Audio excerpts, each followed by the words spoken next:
Zala was a young girl known throughout her village for her kind heart and boundless curiosity. She lived in a small, peaceful community surrounded by an ancient forest, a place both revered and feared by the villagers. The towering trees, their leaves whispering in the wind, stretched endlessly beyond the village borders. Birds of every color filled the air with their songs, and the scent of damp earth and blooming flowers lingered with each breath. The elders often warned the children about wandering too far into the jungle.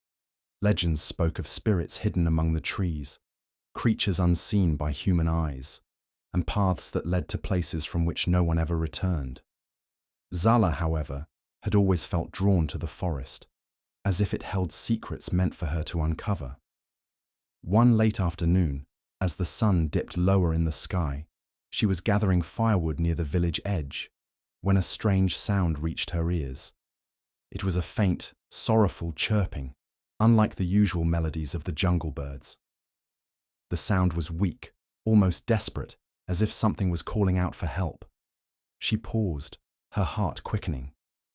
The noise was coming from deep within the forest, beyond the point where the village hunters usually dared to go. She hesitated. The elders' warnings echoed in her mind. Never stray too far, for the jungle does not always return those who are lost.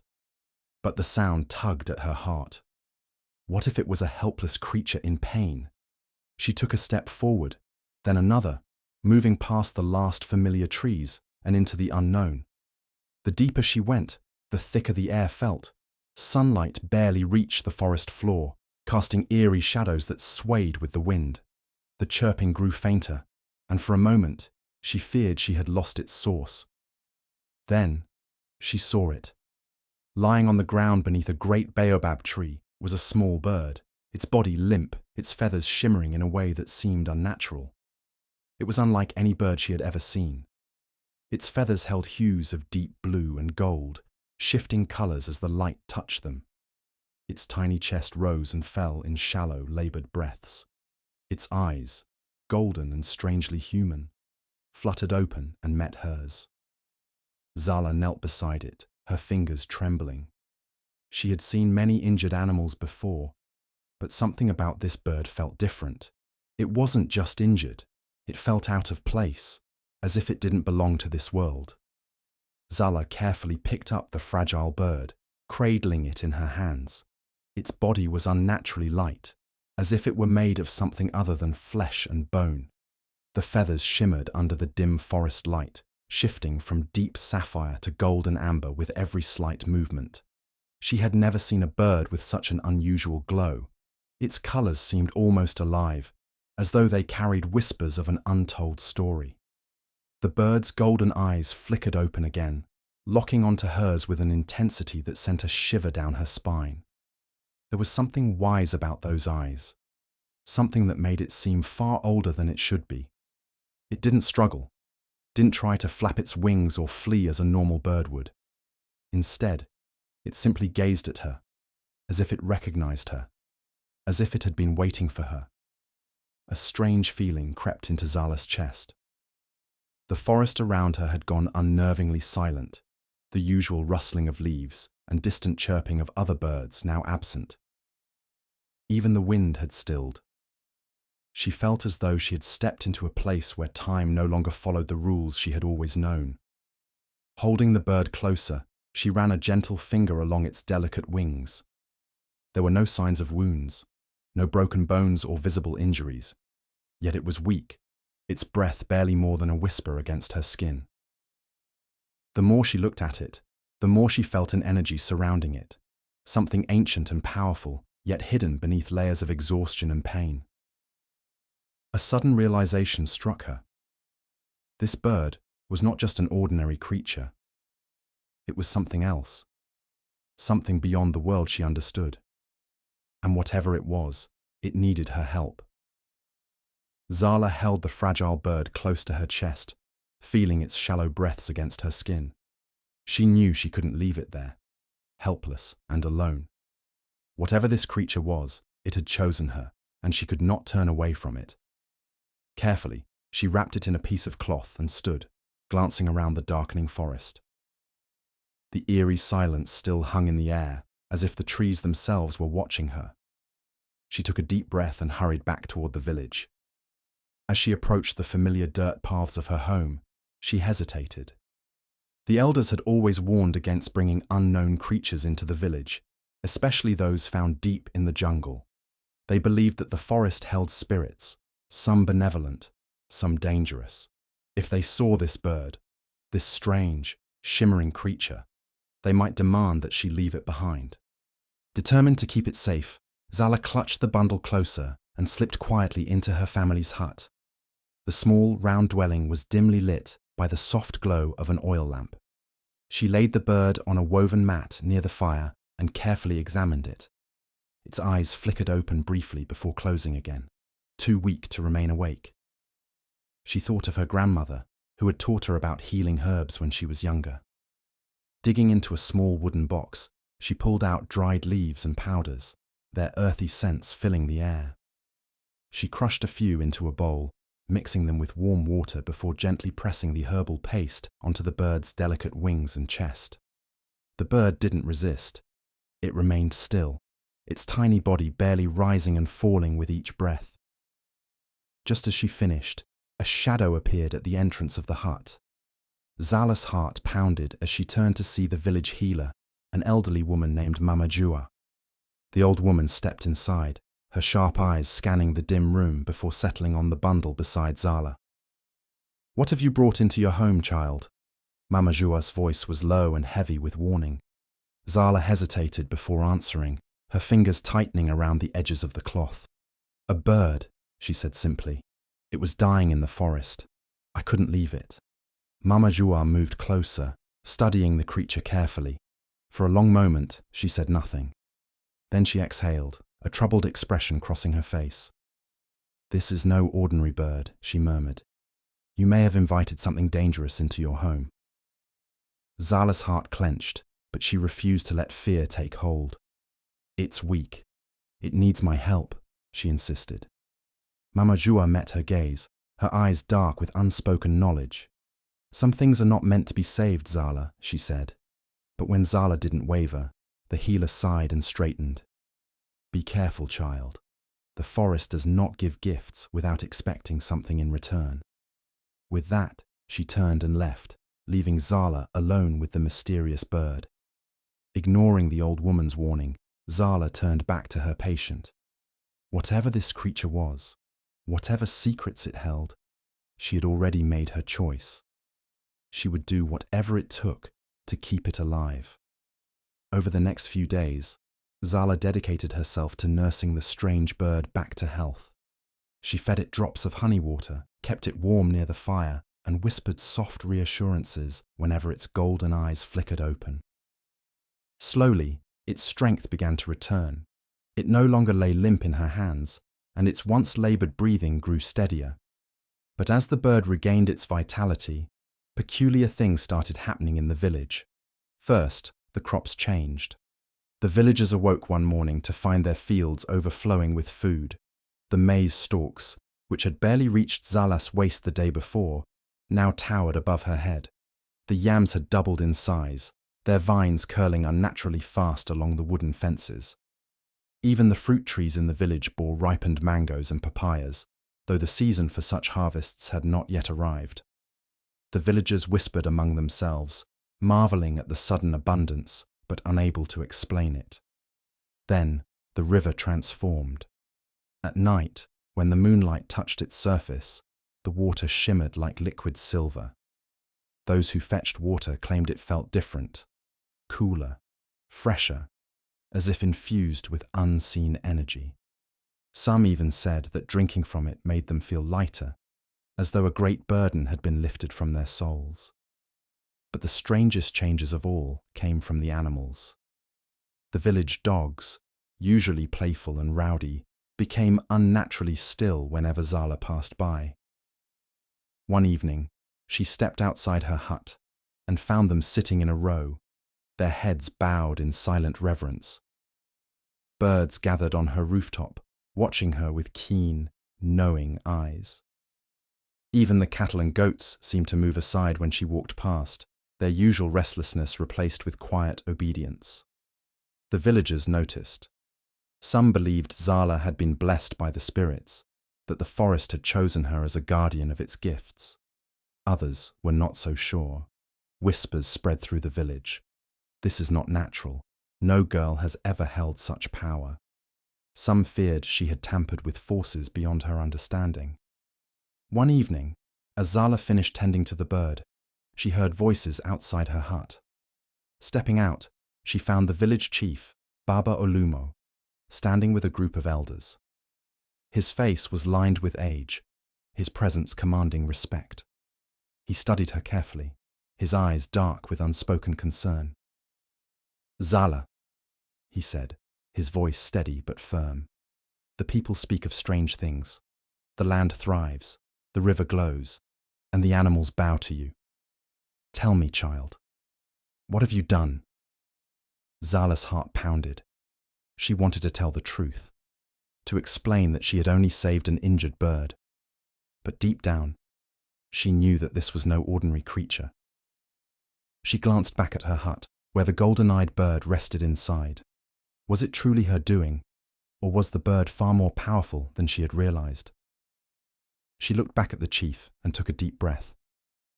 "I only did what was right," she said, hoping it was enough. The chief nodded slowly, his expression unreadable. "Then let us pray it was the right choice," he murmured. As the elders departed, Zala felt a shiver run through her. She knew the villagers' unease was growing, and in the depths of the jungle, hidden beyond the trees, something or someone was surely watching. Late one night, as Zala lay curled beneath her woven blanket, a voice stirred her from sleep. It was deep, rich, and unfamiliar, yet it called her name with certainty. Zala. Her eyes fluttered open, her heart pounding. The fire had burned low, casting flickering shadows along the walls of her hut. The voice had seemed so close, as if someone were right beside her. She sat up slowly, glancing around. Then she saw it. The bird, her bird, was no longer resting in silence. It stood at the edge of her sleeping mat, its golden eyes gleaming in the dim light. Its beak did not move, yet the voice resonated again, clear as day. "Zala," it said. She gasped, scrambling back. Her breath came in short bursts, her mind struggling to grasp what she was witnessing. Birds did not talk. Birds did not call names in the dead of night. You can speak," she whispered, half afraid of the answer. The creature tilted its head, watching her with an expression that was far too knowing for a simple bird. Then, with a slow blink, it spoke again. "I am not what you believe me to be." Zala swallowed hard, her hands gripping the edge of her blanket. "Then what are you?" A heavy silence settled between them. The fire crackled softly, its glow dancing over the bird's iridescent feathers. When it finally spoke again, there was sorrow in its voice. "I am a spirit of this forest," it said, "a guardian of the land, cursed into this form by an ancient sorcerer." Zala's pulse raced. The elders had always spoken of spirits, some benevolent, others vengeful, but she had never imagined she would stand before one, let alone save one. "Who did this to you?" she asked, her voice barely above a whisper. The bird's golden eyes darkened. "A man of great power and even greater greed," it replied. "He sought dominion over the forest, but I stood in his way. As punishment, he trapped me in this fragile form, hoping I would wither away, forgotten by time." Zala shuddered. She had felt it from the beginning. This bird was no ordinary creature. But now, as it spoke, she realized she had stumbled into something far beyond her understanding. "You saved me," the spirit continued, "and for that, you have become part of a story far older than you know." Zala's hands trembled. She had only wanted to help a dying creature. But now she had awakened something ancient, and there was no turning back. Zala stared at the shimmering bird, struggling to comprehend the truth it had just revealed. A spirit of the forest, cursed by an evil sorcerer, It all seemed like something out of the old stories the elders told by the fire. Yet here it was, speaking to her, its golden eyes filled with sorrow and urgency. She took a deep breath, forcing herself to ask the question that burned in her mind. Who are you, truly? The bird let out a slow, weary sigh. Its feathers flickered between hues of sapphire and gold, as though the magic within it stirred restlessly. I was once more than this, it said. I was a prince, the rightful ruler of the Sky Kingdom, a realm hidden beyond the clouds, where the winds carry whispers of ancient power. Zala's breath caught. A prince? The Sky Kingdom was spoken of only in myths, tales of a land above the world, where great beings commanded the wind and rain. She had always thought it was just a legend. The bird, the prince, continued, his voice laced with regret. A dark sorcerer, driven by greed and ambition, sought to claim my throne. When he could not defeat me in battle, he cursed me instead, trapping me in this frail form, severing me from my kingdom, and ensuring I could never return. Zala's hands clenched into fists. She had sensed from the beginning that the bird was not ordinary, but this was beyond anything she had imagined. Then how do we break the curse? She asked. The bird's golden eyes locked onto hers. The spell that binds me is woven with dark magic.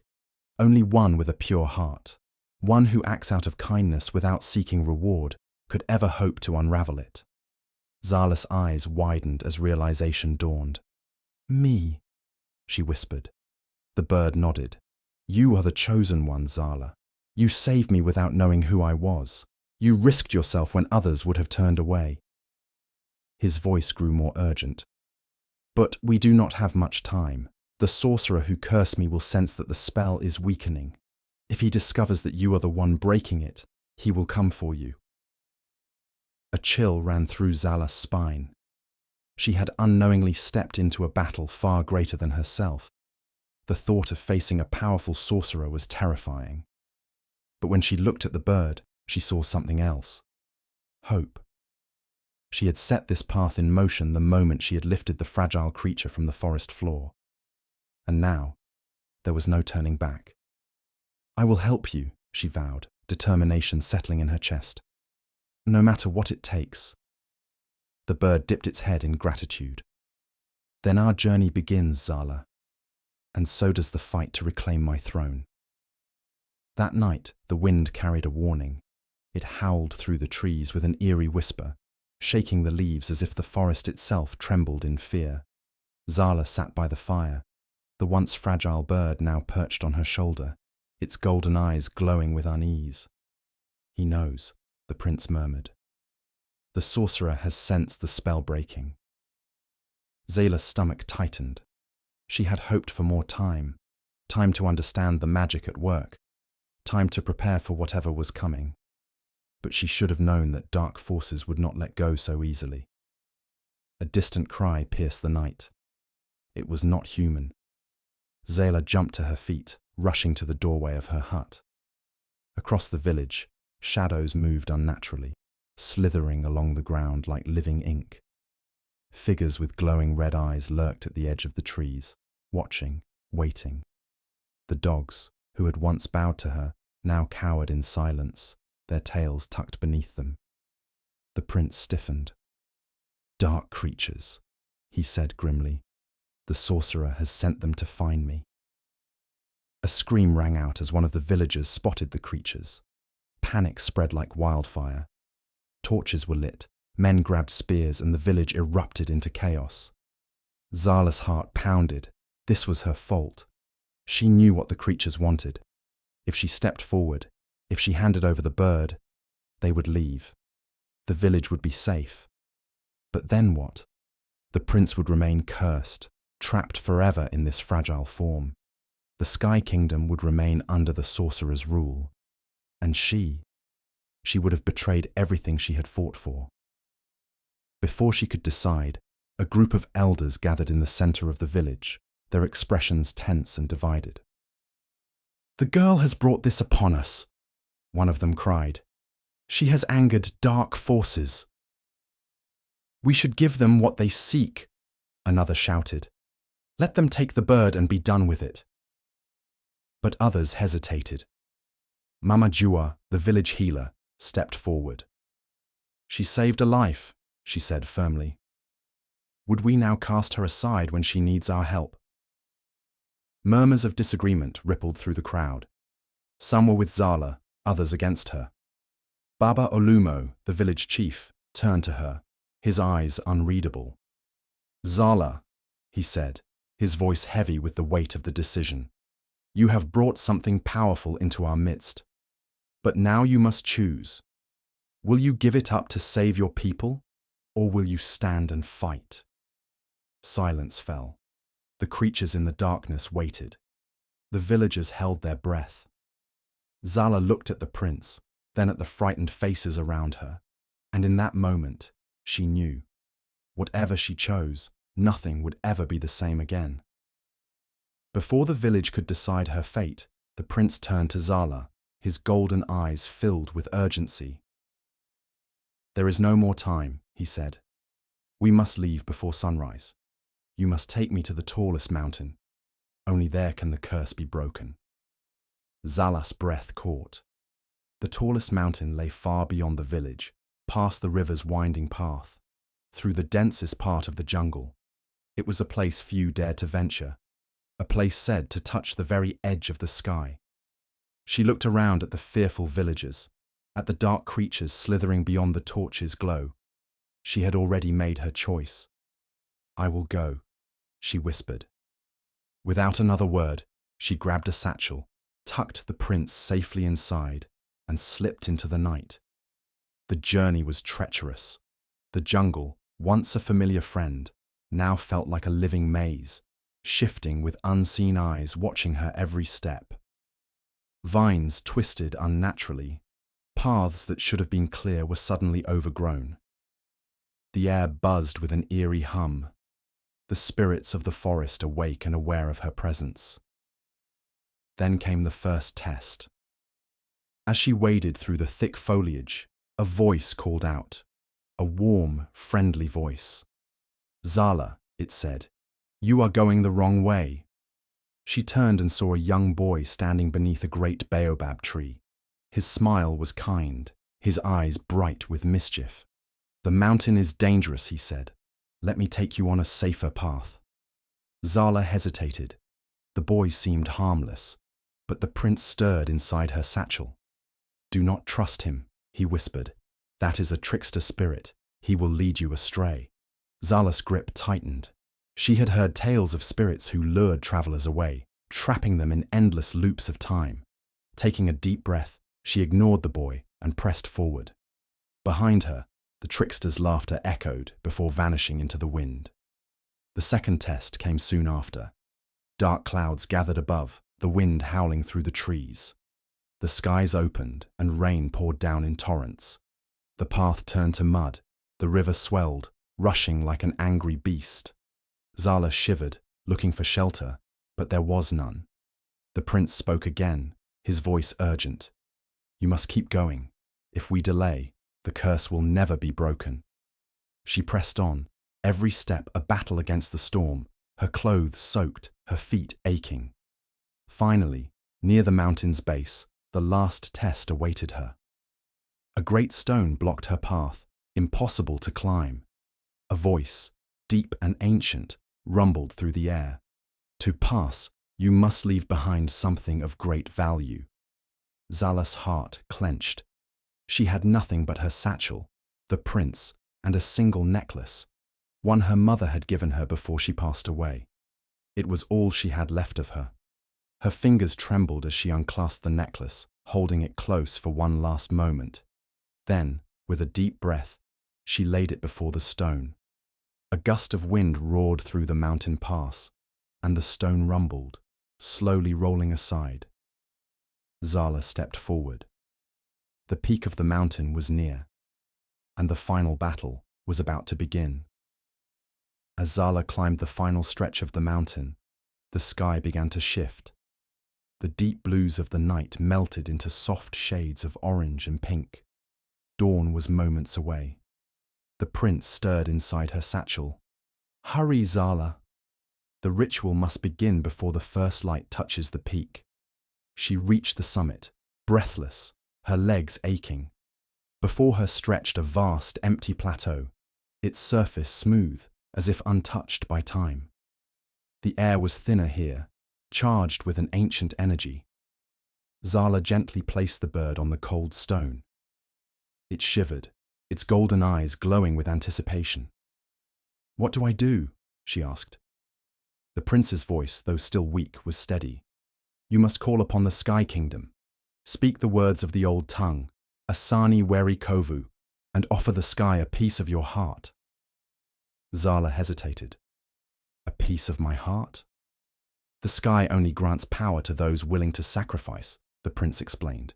"You have already given your mother's necklace, but now you must give something even greater.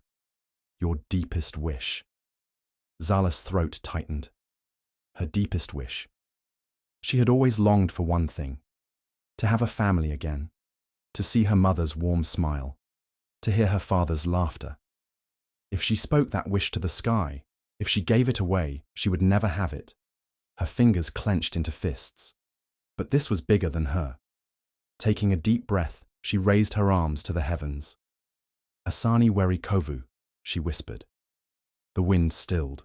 The clouds above churned. The very air seemed to listen. "I give you my wish," she continued, her voice steady. "My longing for the past, in exchange for the future." A single ray of sunlight broke through the sky. It struck the bird, surrounding it in golden light. Zala stepped back, watching in awe as the bird's body began to change. Feathers melted away, stretching into limbs. Wings unfurled into strong arms, glowing with power. Before her now stood a man, tall, regal, his hair flowing like the wind, his eyes the same brilliant gold as before. The lost prince had returned. Zala gasped. The air around them shimmered. Then, from the clouds above, something descended. A magnificent kingdom revealed itself, its towers piercing the heavens, its streets lined with golden bridges and floating gardens. The air thrummed with life as figures emerged, men and women adorned in robes of sky blue and silver, their eyes wide with disbelief. One by one they fell to their knees. "Our prince has returned," an elder whispered, tears in his eyes. The wind carried their joyful cries across the sky. Zala's heart swelled. She had done it. The curse was broken. The Sky Kingdom had risen once more, and yet, as she stood among the clouds, she couldn't help but wonder, where did she belong now? As the cheers of the Sky Kingdom echoed through the clouds, the prince turned to Zala, gratitude shining in his golden eyes. "You have done more than break a curse," he said. "You have restored a kingdom, freed my people, and risked everything for a stranger. For that, I owe you a debt no gold could repay." He raised his hand, and shimmering chests of treasure appeared. Golden coins, dazzling jewels, crowns adorned with rare gems. "Take whatever you desire," he said, "or stay here. You would be honored as a hero, a legend among my people." Zala looked at the riches, then at the kingdom itself, beautiful, powerful, a place of wonder beyond her wildest dreams. But she thought of the village, of the elders who had raised her, of Mama Jua, who had defended her, of the children who played near the river, of the land that had given her a home when she had no one. She smiled. "I don't need gold," she said. "I don't need a throne. All I ask is that my village be safe, that our land remains fertile, that my people live in peace." The prince studied her for a long moment, then nodded. "You are rare, Zala. A heart untainted by greed is the rarest gift of all." He stepped forward and placed a hand over her heart. A warm, tingling sensation spread through her body, filling her with a strange new energy. "This is my gift to you," he said. "From this day forward, you will understand the voices of the wild, the whispers of the trees, the songs of the birds, the wisdom of the beasts. Where you walk, the earth will heal and the rivers will run clear." Zala gasped as the world around her seemed to shift. She could hear the rustling of the leaves like whispered words, feel the breath of the wind as if it carried a message meant only for her. The prince smiled. Go now, child of the earth. Your home awaits. When Zala returned to the village, the people gathered around her in awe. They had feared her before, but now, as they saw the glow in her eyes, the strength in her stance, they knew she had returned changed. She knelt by the crops that had withered in the drought, touching the soil. Within moments, green sprouts pushed through the earth, strong and full of life. She called to the birds, and they flew to her, perching on her shoulders, singing songs only she could understand. The village erupted in celebration. The girl they had once doubted had become their greatest protector. Yet, as Zala looked toward the dark edge of the forest, she felt something stir in the wind, a whisper of ancient magic, a promise that her journey was not truly over. Somewhere, in the depths of the jungle, a new tale was waiting to be told.